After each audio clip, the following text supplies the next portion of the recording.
Jennifer Kraft says she worked hard to earn her nursing degree 30 years ago as a single mother with a 2.5-year-old daughter. She says an Ontario childcare bursary meant she could focus on her studies and worry less about daycare. It helped subsidize some of that cost so that I could go to nursing school and provide a better life for ourselves. But Kraft recently found herself battling a collection agency that was demanding she produce childcare receipts from decades ago or pay the $1,245 back. It's hard to prove now, 30 years later, that I did the appropriate things.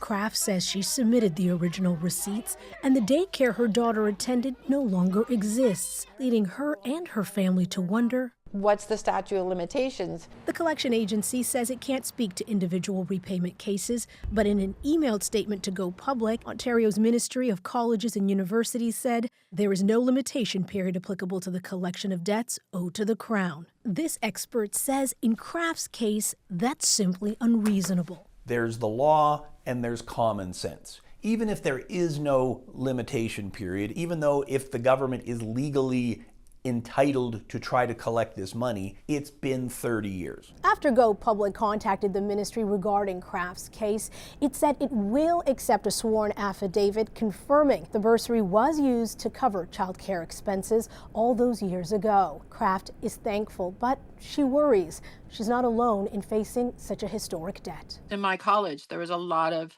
nurses that were in the same boat that I was, that were single parents or low-income people that were trying to better their lives. Securing that affidavit will mean taking time off work and spending money on a lawyer. Still, Kraft, who's a grandmother now, is relieved to be able to focus on more important things like her family.